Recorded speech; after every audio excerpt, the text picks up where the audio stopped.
हो तुम? कुछ नहीं, सासू माँ को जूस दे रही हूँ। जूस दे रही हो या जहर दे रही हो? बेटा ये तुम कैसी बातें कर रही हो? मम्मी जी आप इसी से पूछिए, इसने अभी अभी आपके जूस में क्या मिलाया है? सपना बताओ, तुमने अभी अभी जूस में जहर मिलाया है ना? मैंने इनके जूस में दवाई मिलाई है ब्लड प्रेशर की। लो, फिर से हमारा फैमिली ड्रामा शुरू हो गया। अच्छा, ब्लड प्रेशर की दवाई? तो फिर पी के दिखाओ इस जूस को। मैं क्यों पीऊं? भाभी आप ये कैसी बात कर रही हैं? आप हमेशा सपना के पीछे हाथ धोकर क्यों पड़ी रहती हैं? प्लीज एक सेकंड। सपना, क्या तुम्हें मम्मी जी ने कहा था जूस में दवाई मिलाने को? नहीं। तो फिर क्यों मिलाई जूस में दवाई? एक मिनट मैं 2 मिनट का बाथरूम चला गया, आप लोगों ने वर्ल्ड वॉर 3 शुरू कर दी। मैंने ही इससे कहा था जूस में दवाई मिलाने के लिए। सपना आज का डोज भूल गई थी तो मैंने कहा जूस में मिला दो। मुझे बहुत खुशी होती है ये देखकर कि मेरा परिवार मेरा कितना ख्याल रखता है, कितनी फिक्र है सबको मेरी। चलो मुझे जूस दो। I am sorry ladies and gentleman, please enjoy the party. Music please louder.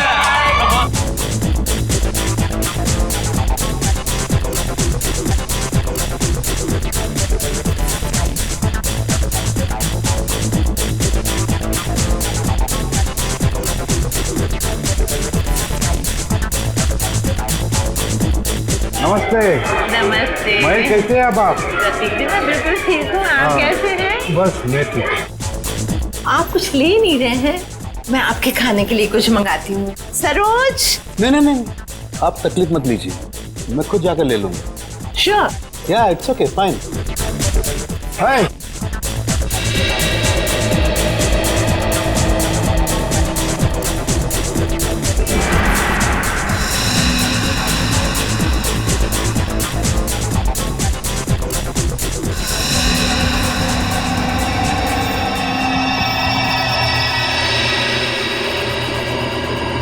Anand.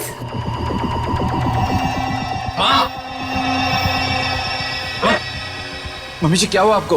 Mummy जी।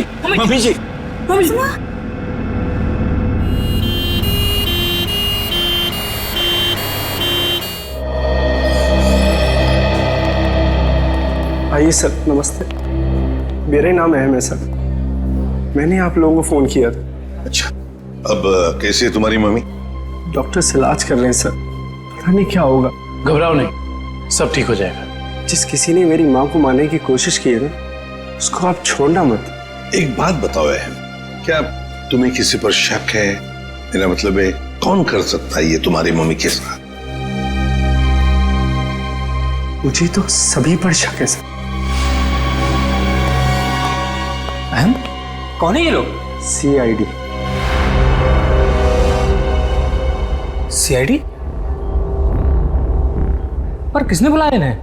मैंने बुलाया। क्यों? आप? जी मैं विकास, अहम का बड़ा भाई। क्योंकि आप में से किसी ने ही मम्मी की जान लेने की कोशिश की है। What nonsense! तुम अपने घर वालों पर शक कर रहे हो? आप घबरा क्यों रहे भैया? कहीं आपको ये तो डर नहीं कि सपना भाभी की पोल खुल जाएगी? सर, पार्टी में मैं बताता हूँ क्या हुआ।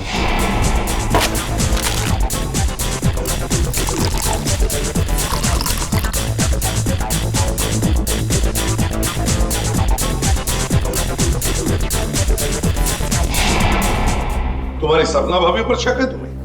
Yes sir. सपना कहाँ है? सपना हॉस्पिटल नहीं आई, वो घर पर ही है। वैसे आप कौन है? जी मैं काव्या। हमारी भाभी है सर। सर, अहम बच्चा है, ये आप लोगों को बहका रहा है सर। विकास जी, हम CID वालों को कोई बहका नहीं सकता, समझे? कहाँ है आपकी मम्मी? मम्मी ऊपर ICU वार्ड में है।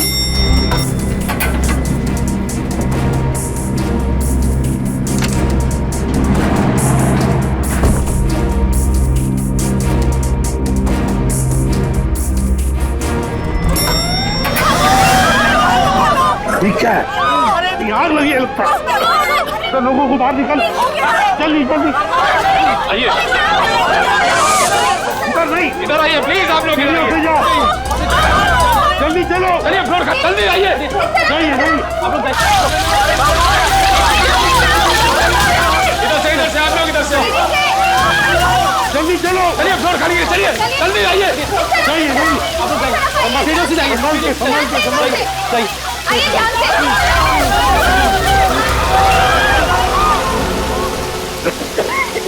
दुष्यंत, ये कोई आग वाला धुआं नहीं है, इसकी गंदी कुछ अलग है। ये धुआं किसी और चीज का है, किसी केमिकल का।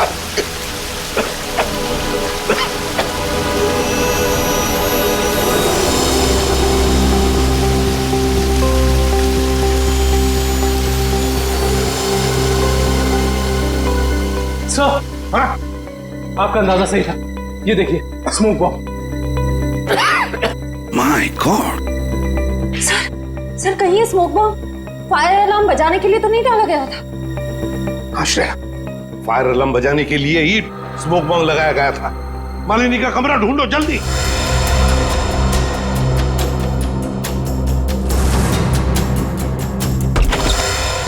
अरे बेड तो खाली है। ये मालिनी जी कहाँ चली गई होंगे? सर लगता है मालिनी जी जान खतरे में। स्टाफ को बुलाओ, हॉस्पिटल के वार्ड में से एक मरीज गायब होता है और किसे कुछ पता नहीं। वाह, हम भी क्या करते साहब, जब हॉस्पिटल में भगदड़ मची तो हम अपनी जान बचाने के लिए यहाँ से भाग गए। क्या तुम लोग जान बचाने के लिए भागे मरीज को ऐसे ही छोड़कर? शर्म नहीं आई तुम्हें? सर ये अचानक कैसे हुआ पता भी नहीं चला। हम मालिनी जी के परिवार वालों को बताने ही वाले थे कि उनकी मौत हो गई है। पर क्या? उनकी मौत हो चुकी है? जी सर, इसका मतलब किसी ने मालिनी जी की लाश को गायब किया है। और सर ये काम किसी हॉस्पिटल के बाहर वाले का नहीं हो सकता। सर आपसे एक रिक्वेस्ट है, ये बात आप अपने तक ही रखिएगा। अगर मीडिया वालों को मालूम पड़ा तो हमारी इज्जत और हॉस्पिटल की इज्जत मिट्टी में मिल जाएगी। सर चुप रहिए प्लीज सर, प्लीज चुप रहिए प्लीज। लाश गायब हुई है हॉस्पिटल से और आपको अपनी और इस हॉस्पिटल की इज्जत की पड़ी है। हाँ? एक बात ध्यान से सुन लो, तुम्हारे इस हॉस्पिटल का एक एक दरवाजा, एक एक खिड़की अभी इसी वक्त बंद चाहिए। मुझे एक चिड़िया तक बाहर नहीं जानी चाहिए, समझे? जी सर। सुना तुमने? जी। गो इमीडिएट। दुष्यंत, हॉस्पिटल का कोना कोना छान मारो, कहीं तो छुपा के रखी होगी मालिनी की लाश को, कहीं तो। हाँ।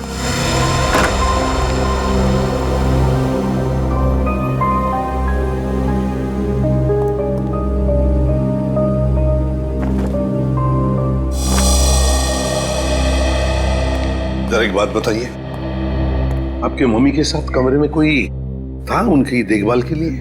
जी सर, मेरे पति आनंद वहीं पर थे। आप मम्मी के साथ थे? तो फिर ये सब हुआ कैसे?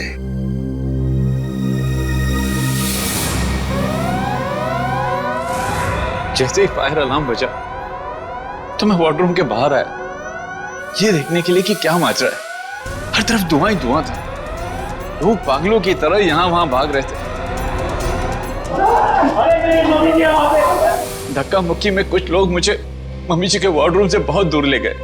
जाकर भी मैं वार्डरूम तक नहीं पहुंच पा रहा था। किसी तरह जब मैं मम्मी जी के वार्डरूम में पहुंचा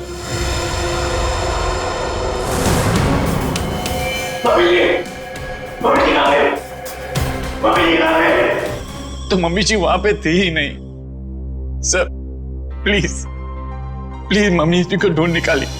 सर हर जगह चेक कर लिया, मालिनी जी की लाश कहीं पर भी नहीं है। और सर मॉर्ग में भी चेक किया, लाश वहां भी नहीं। इसका मतलब है जिसने भी ये किया है वो मालिनी की लाश को हॉस्पिटल के बाहर ले जा चुका है। काम करते हैं, हॉस्पिटल की गेट पर जो सीसीटीवी कैमरा लगा हुआ है उसका फुटेज चेक करते हैं।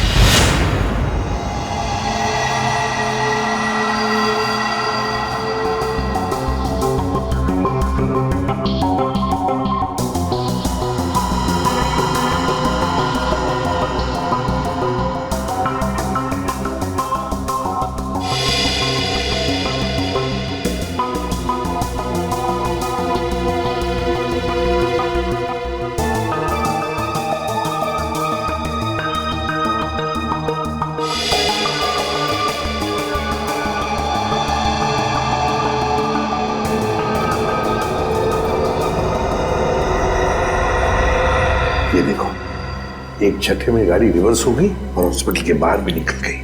जरूर मुजरिम मालिनी को इसी गाड़ी में लेकर गया होगा।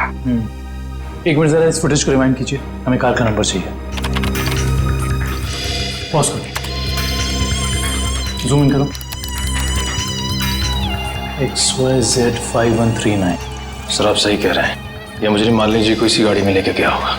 हाँ निखिल, काम करो, कंट्रोल रूम में फोन करके इस गाड़ी का डिस्क्रिप्शन दे दो और उनसे कहो जहां पर भी ये गाड़ी देखे हमें इन्फॉर्म करें लोकेशन।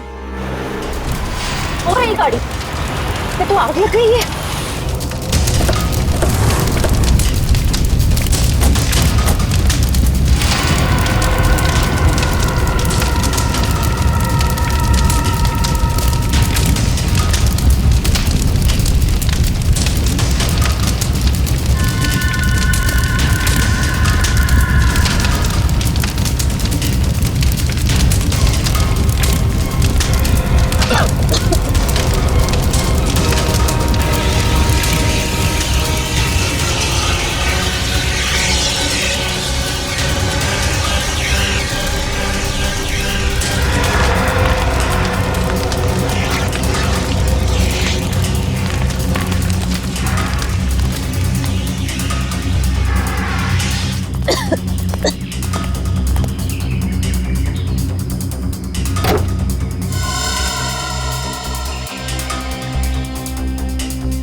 सर सीट्स तो खाली है पर कुछ अजीब सी बदबू आ रही है।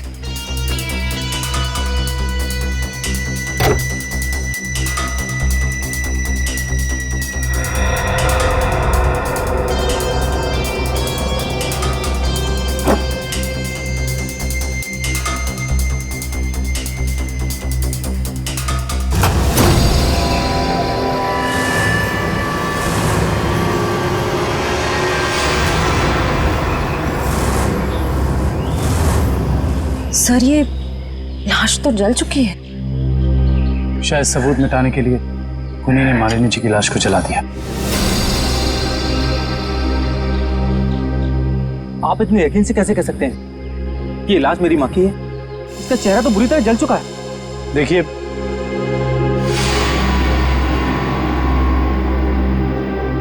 ये अंगूठी देखिए, पहचानते हो इसे?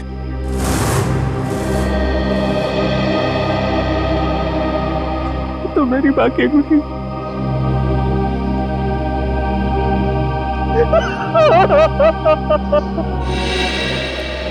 हाँ डॉक्टर साहब, कुछ नहीं ताजी? अरे क्या नहीं ताजी है? दया, लाशों से बात करना कोई आसान है क्या? और लाश भी जली हुई हो और मुश्किल हो जाती है ना। आप तो हमेशा कहते थे कि सालुंकी के लिए कोई काम मुश्किल नहीं है, वो तो नहीं दया, खूनी ये सोचता था कि लाश को जला देगा तो हमारा इन्वेस्टिगेशन शुरू होने से पहले ही अटक जाएगा, हमारी नैया बीच भंवर में अटक जाएगी। तो इस अटकी हुई नाव को बाहर निकालिए ना सर। हैं? आप कुछ ना कुछ रास्ता तो निकाल ही लेंगे आप। आपको पता है फ्रेडी आपके बारे में क्या बता रहा था? फ्रेडी क्या कह रहा था मेरे बारे में? नहीं, ऐसा कुछ खास नहीं। वो कह रहा था कि डॉक्टर सालुंकी की उम्र हो गई। बहुत ज्ञान है आपको। हाँ देखो दया, जो लोग मेरे संन्यास लेने के बारे में सपने देख रहे हैं ना, उन्हें जाके बोल दो अपनी नींद से जाग जाए। मैं संन्यास नहीं लेने वाला हूँ ना, मैं तो इस केस को सॉल्व करने के बाद स्विट्जरलैंड जाने वाला हूँ। कहाँ जाने वाला हूँ? स्विट्जरलैंड। एग्जैक्टली। हम भी चलेंगे आपके साथ स्विट्जरलैंड, पर पहला कदम तो उठाइए इस केस को सुलझाने की ओर। पहला कदम तो उठ चुका है भाई। अच्छा, ये देखो, ये देख लो, ये क्या? ये सर बॉडी जलने की वजह से हो गया है? जी नहीं, ये बॉडी को फिनाइल से धोने की वजह से हो गया। क्या इस लाश को फिनाइल से धोया गया? हाँ, खूनी ने लाश को अस्पताल से गायब करने से पहले उसको फिनाइल से अच्छी तरह से धोया ताकि लाश का केमिकल कंपोजिशन ही बदल जाए। खूनी ने हर कदम इसी मकसद से रखा है ताकि हमारे रास्ते में ज्यादा से ज्यादा कठिनाइयां आ सके। इस लाश को पहले फिनाइल से धोया और फिर इसे आग लगा दिया? जी हाँ। और सबसे पहले क्या जलाए?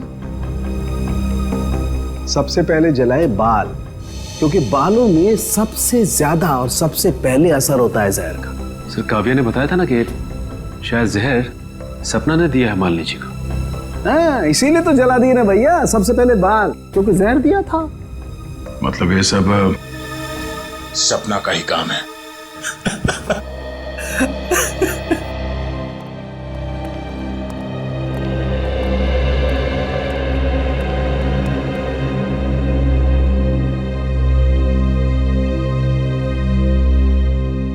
सर आप लोग कुछ पता चला माँ की मौत की वजह क्या थी? जी नहीं, मगर बहुत जल्द पता चल जाएगा। पता तो चल गया है ना सर, सपना ने ही जूस में जहर मिलाया था। बस कीजिए भाभी, इनफ। हर चीज की खाद होती है। डॉक्टर साहब आप बताइए ना इन्हें। देखिए, मैं इनका फैमिली डॉक्टर हूँ। सपना ने जूस में ब्लड प्रेशर की दवाई मिलाई थी, जो मैंने ही उसे कहा था। ओह अच्छा। अच्छा एक बात बताइए, क्या लगता है आप लोगों को कौन कर सकता है ये? कौन मार सकता है आपकी माता जी को? मैं कुछ कहना चाहूँ। आप? जी सर, ये हमारे परिवार के वकील हैं, मिस्टर संजीव। संजीव जी, कहिए संजीव जी, क्या कहना चाहते हैं आप? देखिए सर, मुझे शक तो नहीं है। हाँ, मगर पार्टी के बाद मालिनी जी मेरे साथ एक मीटिंग करना चाहती थी। मालिनी जी आपके साथ मीटिंग करने वाली थी? किस सिलसिले में? अपनी वसीयत बदलने के सिलसिले में। वसीयत बदलना चाहती थी? अच्छा। मीटिंग ही नहीं हो पाई क्योंकि अचानक इनकी तबीयत खराब हो गई। अच्छा संजीव जी, ये बताइए, अभी जो वसीयत है जो मालिनी जी बदलना चाहती थी, क्या है उस वसीयत में? कुछ बता सकते हैं आप? सर, इस वक्त जो वसीयत है उसके हिसाब से आधी जायदाद मिस्टर आनंद के नाम पे है और बाकी बची हुई आधी जायदाद दोनों भाइयों के नाम पे है। वकील साहब ये बताइए कि ये जो नई वसीयत है वो क्या होने वाली थी? सर, यही तो सब डिस्कस होना था, इससे ज्यादा मैं कुछ नहीं जानता। मालिनी जी की अचानक तबीयत बिगड़ गई और मीटिंग हो नहीं पाई। दुष्यंत, पता लगाना पड़ेगा मालिनी जी अगर वसीयत बदलती तो किसका फायदा होने वाला था और किसका नुकसान। अरे आओ आओ भैया, समझो केस सॉल्व हो गया। क्या बात है सर, लगता है लाश से कोई बड़ी जानकारी निकाल ली आपने। रिया जनाब, पार्टी में मालिनी जी के कान से खून बह रहा था ना। हाँ, उसकी वजह पता चल गई आपको? जी हाँ, उसकी वजह थी दया साहब जहर। जहर जिसने ऑरल ट्रैक्ट को यानी कि कान के इस हिस्से को बिल्कुल तबाह कर दिया, बर्बाद कर दिया। देखो, तो जहर की वजह से नस फट गई और कान से खून बहने लगा।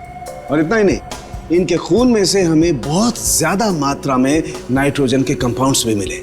और तो और इनकी किडनीज में से हमें बढ़ी हुई मात्रा में पोटेशियम और मैग्नीशियम मिला है। और ये सारी चीजें सिर्फ एक ही तरफ इशारा करती हैं, जहर। सर, फिर तो हमें सपना को गिरफ्तार कर लेना चाहिए। नहीं, यहीं पर कहानी में जरा सा ट्विस्ट है भैया। इनको जहर तो जरूर दिया गया था, लेकिन वो स्लो पॉइजन था, धीमा जहर, जो कोई 1.5-2 महीने से लगातार हर रोज इन्हें दिए जा रहा था। इसलिए जूस में तो जहर होने का सवाल ही नहीं होता। और ये जहर किस चीज के जरिए दिया जा रहा था? खाने पीने के साथ? यार दया, ये गुत्थी थोड़ी सी उलझी हुई है। But why fear when Salu case here? तुम चिंता मत करो, इस जहर से भी मैं सच उगलवा के रहूंगा।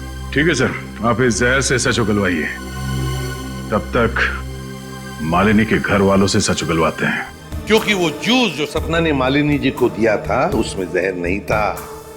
मालिनी जी की मौत स्लो पॉइजनिंग से हुई है। स्लो पॉइजनिंग, धीमी धीमे असर करने वाले जहर की वजह से, जो उन्हें 45 दिन तक रोज लगातार दिया गया था। धीमा जहर? मां को मारने की इतनी बड़ी साजिश? जी, और ये साजिश किसी आसपास वाले की है जो उनके खाने के साथ, उनकी दवाइयों के साथ छेड़खानी कर सकता था। सर, चाय लीजिए आप लोग। थैंक यू, आप लीजिए।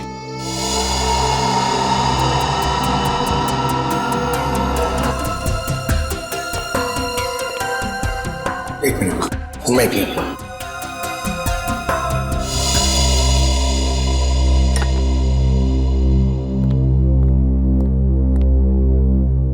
बात बताइए, मालिनी जी को रोज दवाई कौन देता था? सर उन्हें दवाइयाँ सपना ही दिया करती थी। अच्छा। हाँ, मैं ही उन्हें दवाइयाँ दिया करती थी, पर कभी कभार सासू माँ अपनी दवाइयाँ खुद लिया करती थी, कभी आयुर्वेदिक की तो कभी न्यूरोपैथिक की। तो सपना जी, आपके कहने का मतलब ये है कि जहर शायद मालिनी जी की खुद की ली हुई दवाओं में था? मैं नहीं जानती कि जहर किस चीज में था, मैं तो सिर्फ आपको उनकी आदतों के बारे में बता रही हूँ। चलो ठीक है, हमें वो दवाइयाँ देखनी है। चलिए सर, मैं आपको माँ का कमरा दिखाता हूँ। चलिए।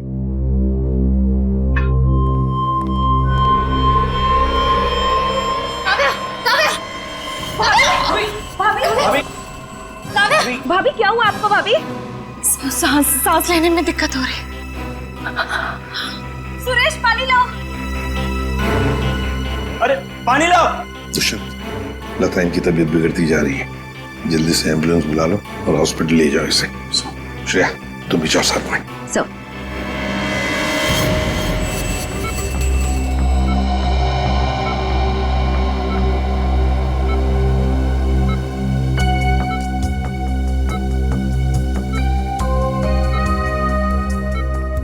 जी डॉक्टर साहब, कैसी तबीयत है काव्या की और हुआ क्या है इन्हें? फिलहाल तो हम इनके बेहोशी की वजह समझने की कोशिश कर रहे हैं, बट डोंट वरी, खतरे का कोई निशान दिखाई नहीं दे रहा, इन्हें जल्दी होश आ जाना चाहिए। Thank God. वैसे भी सासू माँ के मौत के सदमे के बाद हम उभर नहीं पाए। कम से कम काव्य भाभी को कुछ नहीं होना चाहिए। डॉक्टर साहब, इन्हें जैसे ही होश है हमें बता दीजिएगा। या श्योर, थैंक यू।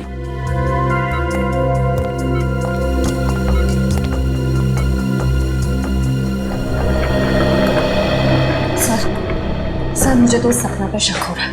वहाँ पार्टी में काव्या के साथ झगड़ा कर रही थी और यहाँ इसे काव्या की इतनी परवाह हो रही है। और श्रेया होना उस चाय में कुछ था जिसे पीते ही काव्या बेहोश हो गई। सर चाय तो मैंने भी पी थी, थैंक गॉड मुझे कुछ नहीं हुआ। Are you sure Pankaj? Sure मतलब सर? मतलब चक्कर वक्कर तो नहीं आ रहे ना तुम्हें? चक्कर नहीं सर, चक्कर नहीं आ रहे, मगर पेट में कुछ गड़बड़ लग रही है सर। पेट में गड़बड़ लग रही है, गर्मी हो रही है, कहीं से वो तो नहीं हो गया? पंकज, और अगर तुम्हें सीरियसली कुछ हो भी गया है तो हम हॉस्पिटल में ही है ना।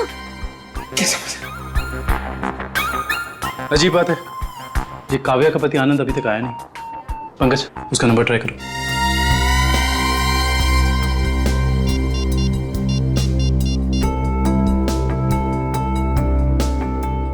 सर उसका फोन बंद आ रहा है। सर कहीं आनंद ने तो काव्या को चाय में जहर नहीं पिला दी? हो सकता है पंकज। सर अगर चाय में जहर था तो हो सकता है कि नौकर भी शामिल हो।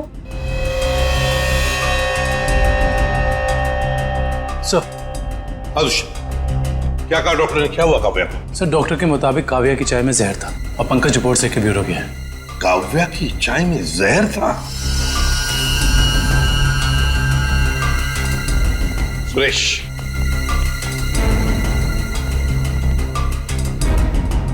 तो बताओ सुरेश, चाय में जहर कहां से आया? चाय में जहर कहां से आया? मैंने कहा था जहर डालने के लिए, ना मैंने डाला सर। सब पता चल जाएगा। एक बात बताओ, जब तुम चाय लेकर आए थे तो चाय कहीं पर रख दी थी और कुछ दूसरे काम के लिए गए थे? हाँ साहब, याद आया। मैं सुबह जब चाय लेकर आ रहा था तो आनंद साहब ने मुझे कुछ खाने के लिए लेकर आने को कहा। अरे सुरेश, सिर्फ चाय? कुछ नाश्ता भी ले जाओ, कल रात से किसी ने कुछ भी नहीं खाया। जाओ। जी साहब।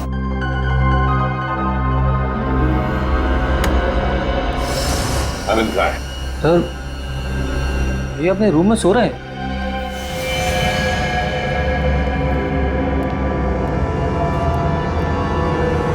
कहाँ है आनंद? आनंद तो है ही नहीं कमरे में। पता नहीं सर, अभी तो भैया यहीं सो रहे थे। फोन करके बुलाओ।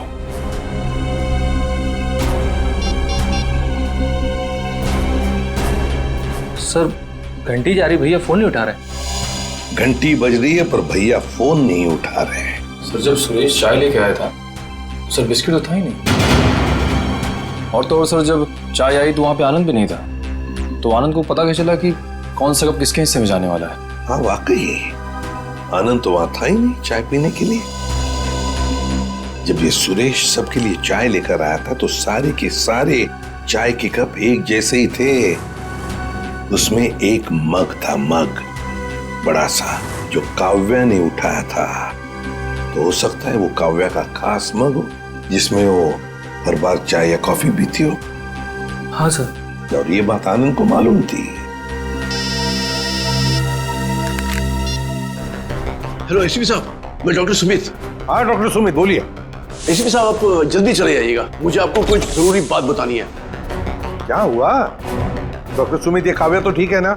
हाँ वो ठीक है, मैं आपको फोन पे नहीं बता सकता, आप यहाँ जल्दी चले जाइएगा। हेलो, लगता है बहुत बड़ी गड़बड़ हुई है हॉस्पिटल में। Let's go. लिस्ट बना के दोबारा से डिटेल मुझे दे देना, ठीक है?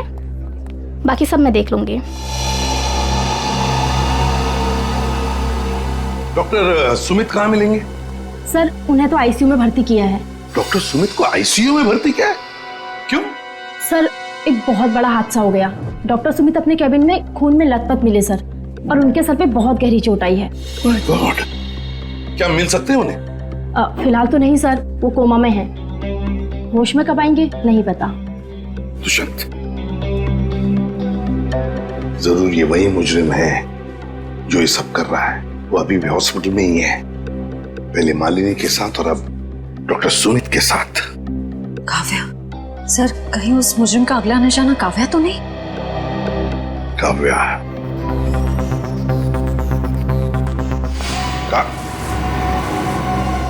काव्या कहाँ चली गई सर? कहीं काव्या को भी तो गायब नहीं किया उसने? श्रेया, ये जो भी कोई है, अगर इसने काव्या को भी गायब किया तो वो हॉस्पिटल के मेन गेट से ही बाहर जा सकता है। और सर शायद डॉक्टर सुमित को भी उस खूनी के बारे में पता चल गया होगा, इसलिए उन पर भी हमला हुआ।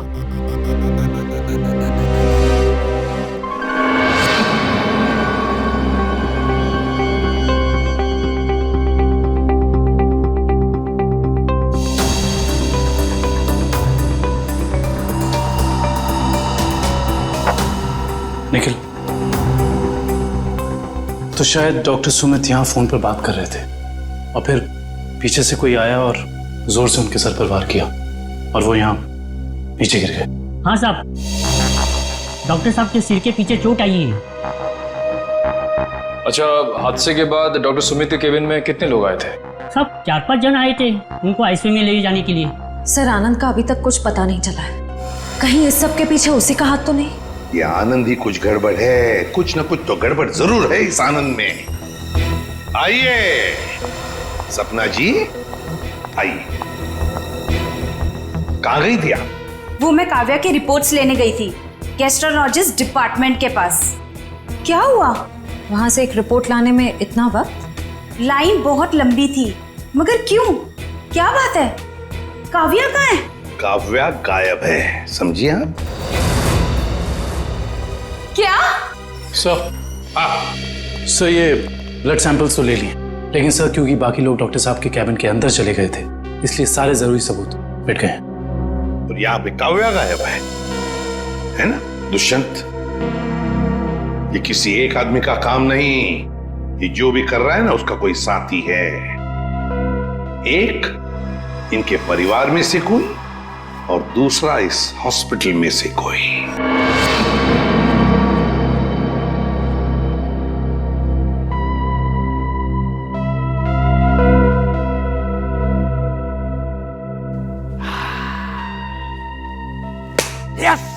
Yes, eureka! डॉक्टर साहब, क्या हुआ? ये फोरेंसिक लैब में जश्न का माहौल? अरे हाँ भैया, जश्न का माहौल तो होगा ही। स्विट्जरलैंड की हसीन वादियां पुकार पुकार के कह रही हैं, सालुखे आजा रे तू आजा, तेरा इंतजार है। मतलब आपको पता चल गया कि वो लाश के अंदर जहर कहां से गया? जहर बॉडी में आया था दांत से। दांतों से जहर?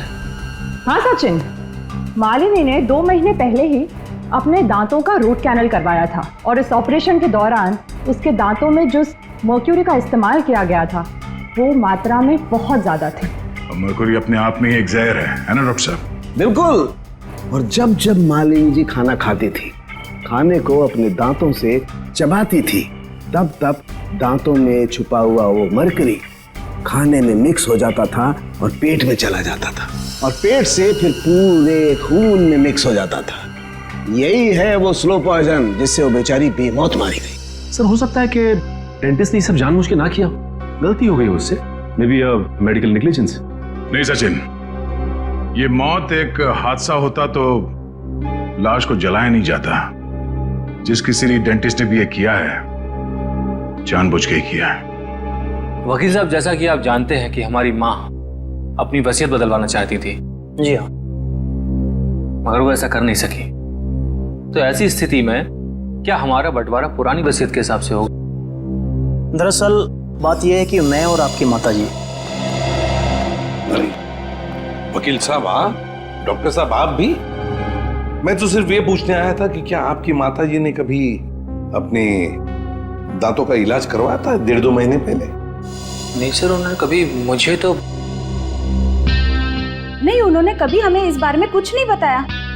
डॉक्टर साहब आप तो फैमिली डॉक्टर हैं, आपको तो पता होगा। मुझे भी कभी उन्होंने इस बारे में कुछ नहीं कहा। दुष्यंत, काम करो, घर की अच्छी तरह से तलाशी लो, शायद कुछ मिल जाएगा। और निखिल, घर में जितने भी नौकर हैं सबको ऊपर बुलाओ, लेकर आओ। एक बात बताओ, क्या तुम में से कोई जानता है कि मालिनी जी ने अपने दांत का इलाज करवाया था किसी दांत के डॉक्टर के पास 1.5-2 महीने पहले? सब एक दिन अचानक मालकिन के दांतों में दर्द हुआ तो उनका ड्राइवर उन्हें डेंटिस्ट के पास लेकर गया था।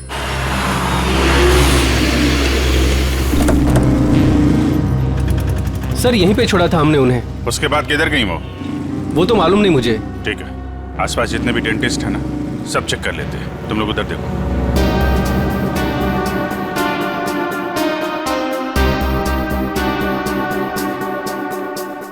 हम लोग सीआईडी से।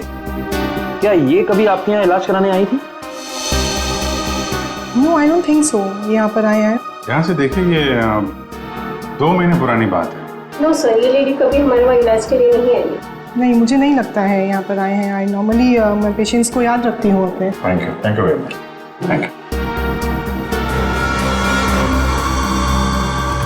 सर। उस साइड किसी भी डेंटल क्लिनिक में मालिनी को किसी ने पहचाना नहीं। अच्छा, यहाँ देख लेते हैं।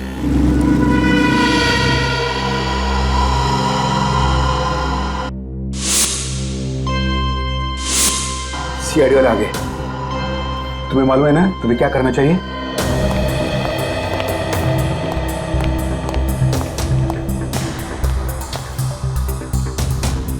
Excuse me. जी कहिए। हमें डॉक्टर से मिलना है। जी कहिए, मैं डॉक्टर कल्पना हूँ। आपके पास अपॉइंटमेंट है? डॉक्टर हम सीआईडी से।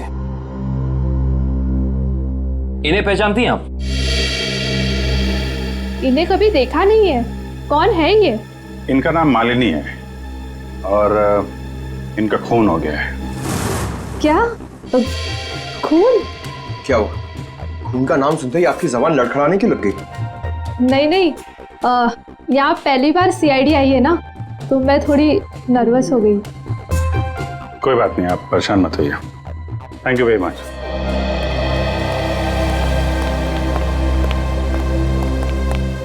अरे सर, आप लोग अभी तो आए, इतनी जल्दी जा रहे हैं? डॉक्टर प्रतीक ने ठीक से इलाज नहीं किया क्या? डॉक्टर प्रतीक? यहाँ तो कोई लेडी डॉक्टर है ना? No no, no lady, no lady, only gents, only gents. Doctor Prateek. अच्छा अच्छा।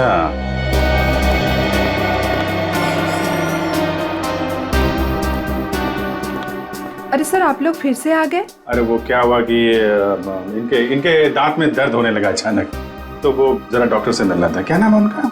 डॉक्टर कल्पना। हाँ जी, 1 मिनट। हेलो।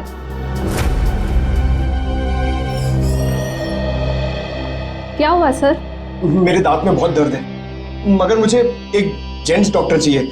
लेडीज डॉक्टर में वो शर्म आती है। नहीं नहीं, या तो मैं ही हूँ। लेकिन दीवार पे तो डॉक्टर प्रतीक का सर्टिफिकेट लटका हुआ है। ये नाम तो किसी लेडी का नहीं हो सकता ना? चेक कर लेते हैं एक बार, देखो। सर कहाँ जा रहे हो आप? डॉक्टर प्रतीक। डॉक्टर प्रतीक,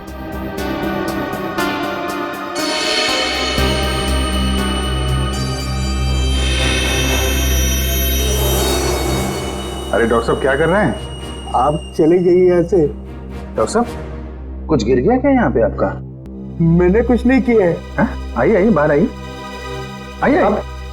अब चले जाइए यहाँ से। अरे अरे चले जाएंगे डॉक्टर साहब, आप चले जाइए। अब जाएंगे जाएंगे, पहले थोड़ी बातचीत तो कर लें। लेकिन मैंने कुछ नहीं किया। अरे आइए तो सही, आइए आइए। मैंने कुछ नहीं किया। हाँ हाँ हाँ हाँ। सर ये ऐसे नहीं मानेंगे, लगता है डेंटिस्ट साहब के दांतों का इलाज करना पड़ेगा। अरे लेकिन हम में से किसी को डेंटिस्ट्री आती नहीं है। अरे नहीं आती तो आ जाएगी। क्यों डॉक्टर साहब, प्रैक्टिस मेक्स मैन परफेक्ट ना। आपने भी तो प्रैक्टिस से सीखा होगा। आती। हाँ तो फिर आइए आइए, प्रैक्टिस कर लेते हैं। आइए बैठिए बेटा। अरे भाई बेटा, बैठिए बैठिए बैठिए बैठिए। आइए आइए, बैठिए बैठिए बैठिए। ये क्या कर रहे हैं आप लोग? बैठिए बैठिए। ये गलत कर रहे हैं आप लोग। तुमने जो किया वो ठीक था क्या? मैंने गलत कुछ नहीं किया। गलत तो हम भी नहीं कर रहे डॉक्टर साहब, आप जल्दी से मुंह खोल दीजिए वरना बहुत दर्द होगा। बता। मालिनी का इलाज मैंने किया था। और इलाज के बहाने उसके दांतों में ज्यादा मरकुरी भी तुमने डाली थी। गलती हो गई। गलती नहीं है, ये गुनाह है। किसके कहने पे किया था? मुझे नहीं मालूम। पता आनंद पैसे दिए थे मुझे इसलिए। कहाँ मिलेगा ये? भाई को था।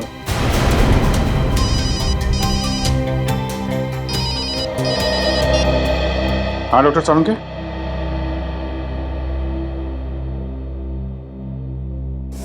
क्या? आनंद रुक जाओ। आनंद गोली चल जाएगी। आनंद रुको। आनंद!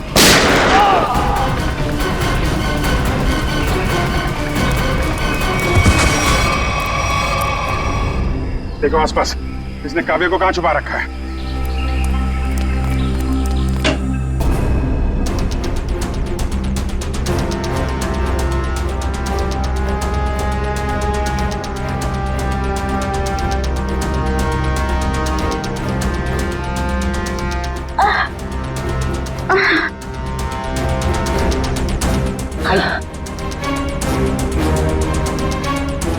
चलो।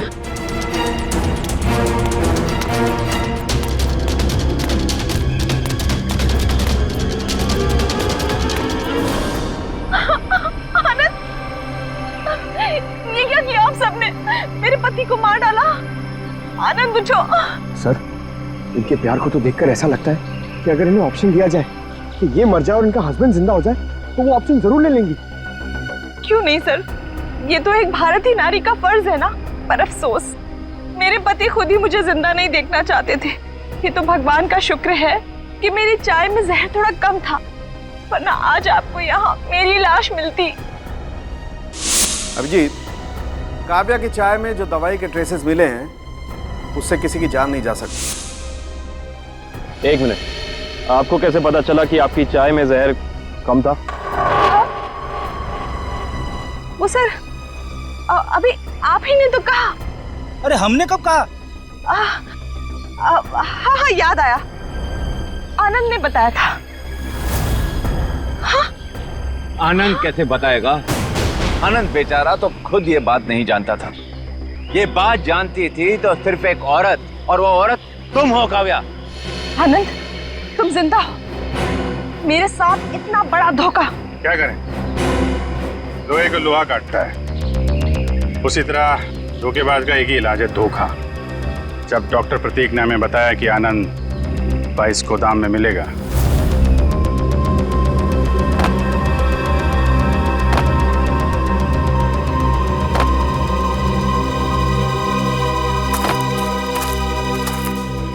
तो हमने यहाँ पहुंचकर देखा कि वो बेचारा बंधा पड़ा है। उसके हाथ पांव खोले तो उसने अपनी आप बीती सुनाई।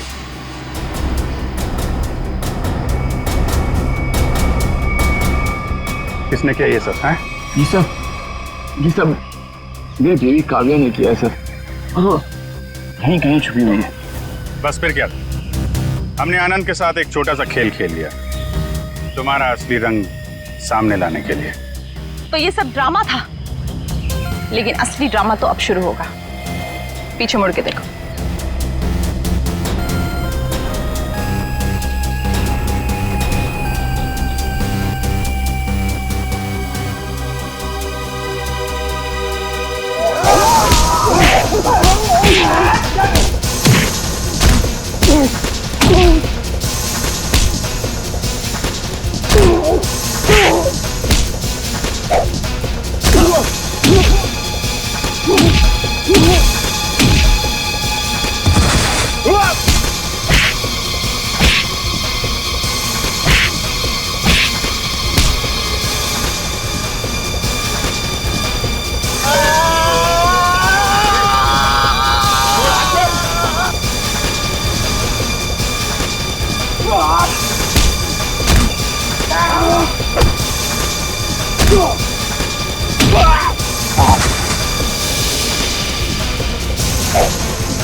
बड़ी भारतीय नारी होने का ढोंग कर रही है।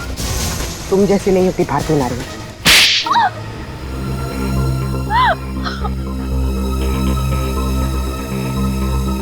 सासू माँ ने आधी जायदाद आनंद के नाम कर दी थी, पर आनंद अपने भाइयों से बहुत प्यार करता था, तो वो अपनी जायदाद का हिस्सा भी अपने भाइयों को देना चाहता था। और ये बात आपको बहुत खटकती थी, क्यों?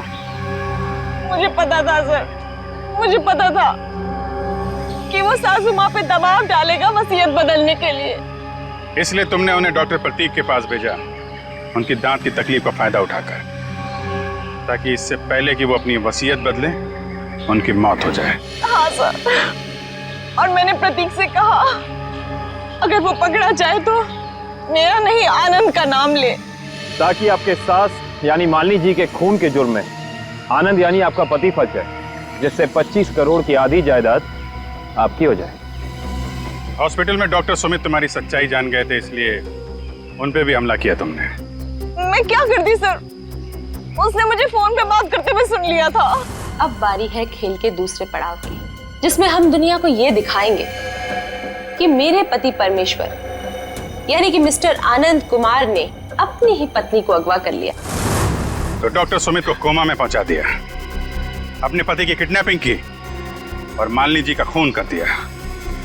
दौलत की भूख मिटाने के लिए इतने सारे जुर्म किए तुमने, लेकिन सजा सिर्फ एक ही मिलेगी, फांसी।